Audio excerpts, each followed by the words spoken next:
And the other Dinobots are like, why are we here? It's not our fight, and Grimlock says, it became our fight as soon as he pitted you guys against me. So he just like, forget it, you guys, with or without you, I'm going to take out, these headmasters. And he jumps out, and everyone else is like, yeah, whatever. And I have to admit, I'm not super impressed that this is basically how every single issue has gone so far, is that Grimlock's like, I'm gonna do this. Oh, but Grimlock, that's like, not what we do as Dinobots. He's like, well, I have to do it. You can do it. I can do it with or without you. And they're like, fine, we won't go. Okay, just kidding. Yeah, we will. That's how every single issue has been. So it wasn't a surprise when they decided, okay, well, let's just go and fight with him. Well, duh, I knew you were gonna do that. So they start fighting, and then we go back to Hunter for 2 seconds, and we see that he has successfully found and gotten to Sunstreaker's real head. And then back to the Dinobots fighting, talking about their old strategies, and then they're like, how are we gonna fight Scorponok? That's ridiculous. And Grimlock's like, leave it to me, and everyone else is like, no, we have to do it together because we're a team, even though, like, a million times in this comic we said that's not what we're about, but whatever. And then we go back to Hunter with Sunstreaker's head, and Hunter is obviously very distraught, and he says, you know, this is just, I'm doing this because I'm out of options, and he unplugs them. So, yeah. So now we kind of know why Sunstreaker is so peeved at, like, humanity, in All Hail Megatron. But when Hunter unplugs the real Sunstreaker, that also means that the Sunstreaker clones all just stop working. So the Dinobots are like, dude, this is awesome! And Sludge actually is like, woohoo, we won, yay! And then, gets shot in the chest. And I have to admit, I was really sad. I, like, love Sludge, and I wanted to cry when that happened. And of course it was Scorponok, who is now totally ticked off that all of his clones aren't working. And of course, he was shot by Scorponok, who is not very happy now that his, entire army that he's been building up is gone. So he's like, I'm just gonna beat you myself. And as Scorponok is talking, we also have Shockwave who shows up, and Shockwave's there.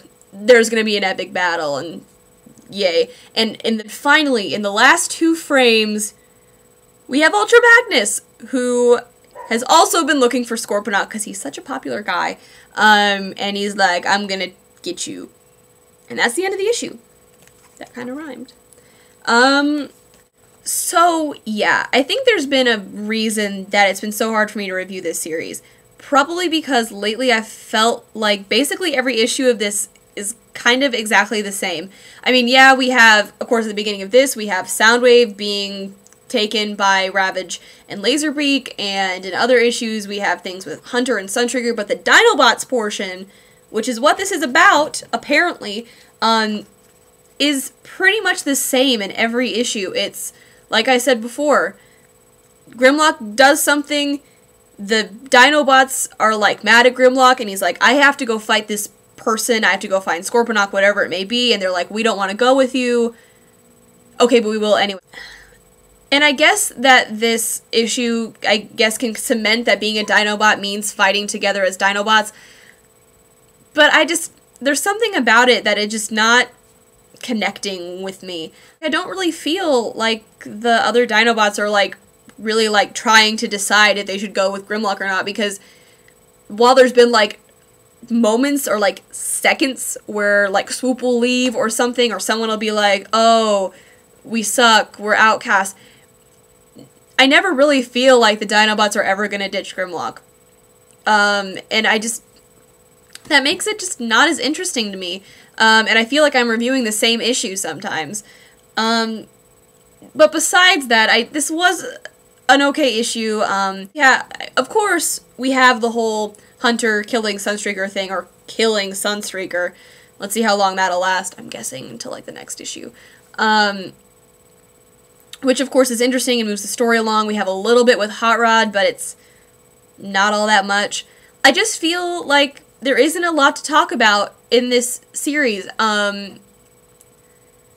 Like, I feel like the really deep stuff isn't all that deep because we've seen it in the last 4 issues, and it's disappointing to me.